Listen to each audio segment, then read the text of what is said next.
Today we're kicking things off with international correspondent Alex Newman. Alex, it's a great pleasure for me to have back-to-back days talking to you. How are you today?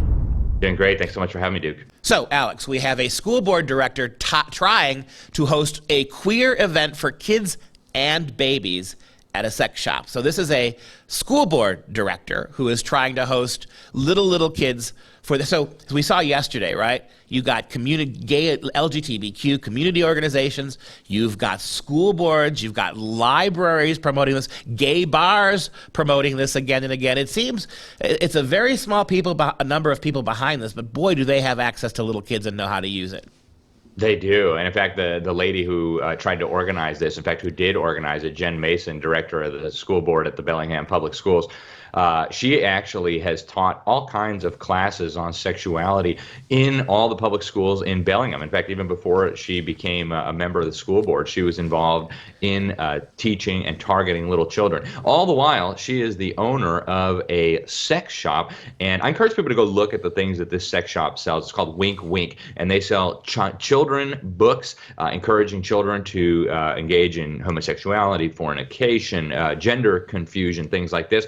They also sell absolutely grotesque sex toys. They sell these things for people to tie each other up when they're engaged in weird things.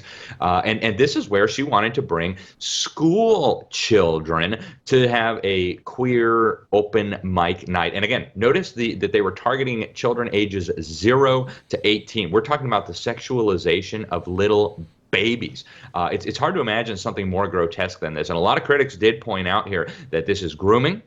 Under the standard technical definition provided by the American Bar Association, interestingly enough. And also you had a number of critics say that this was aimed at normalizing pedophilia and the sexualization of children.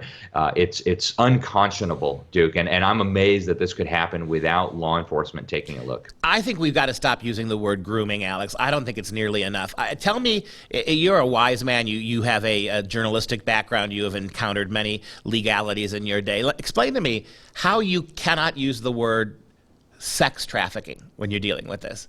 This case in particular. The bar made money in the one we talked about yesterday, the gay bar in Dallas. In this case, this woman who's a school board member wants to bring the kids to her sex shop to profit from the grooming of children. I mean, are we not? You've got national and international pride groups raking in hundreds of millions of dollars exploiting these children. Explain to me why we don't go for the much more serious charge of sex trafficking. And this isn't just your everyday sex trafficking. This is sex trafficking children as young as, in their words, not mine, 0 years old into this fold.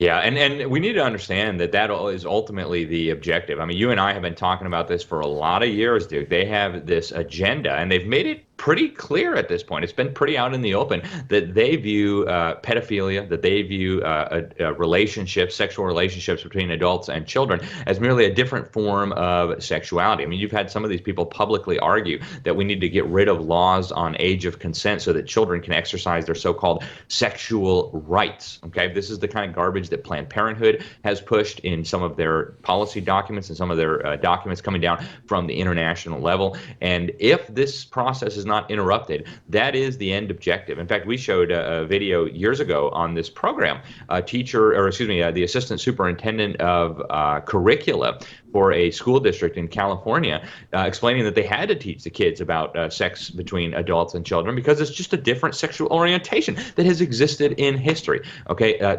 We need to understand these things are criminal. They need to be viewed as criminal, and any society that doesn't protect children from this is a society that, in my opinion, is completely sick and is doomed to destruction. Yeah, again, I go back. You're exactly right, and everything you described there is indeed a legitimate way of discussing sex trafficking. And if you think about, we've got a slide here from Facebook talking about the event, which ended up being at a church, believe it or not. Wow. We are so happy to have welcomed 100-ish folks to listen to the young people at Queer Youth Open Mic tonight. We're proud of those who took the stage with their heartfelt, funny, emotional, and always brilliant voices. Okay, on the same altar in which you celebrate the great Christian mysteries, where you deliver your sermons, we've now got actually grotesque drag queen shows occupying that space. This is what they've always wanted. I mean, we talked about this yesterday, the eliding of Christianity is what we're dealing with here, that you've got to get rid of the moral and ethical code. And I've said this many times, Alex, and I'll give you the last word. For all you moms and dads out there who just think this is cute and kitschy and child appropriate, ask yourself this one question. Do you really think they're giving your kids at ages 5 and 7 and 9 this intense sexual education, but then are actually wagging their finger at the children and saying, oh, you can have all this sexual education, you can have all this sexual temptation, but you got to wait until you're 18 to do it, okay? No. They're doing it to make your kids right now at age 7 and 5 and 9 to sexualize them, to make them open to sex, even with much older people. That's right. And ultimately, the agenda is to undermine the nuclear family, to replace family with the state. This was very clear from Karl Marx onwards. They want to replace the family as the nurturer, the raiser of children, the transmitter of values and culture and religion and civilization from one generation to the next. They want to replace that whole system that has been the bedrock of society for time immemorial. They want to replace that all with government control over the upbringing, the raising of children, the instilling of values. It's sick, it's grotesque, and parents, you need to protect your children from this. Nobody else is going to do it for you.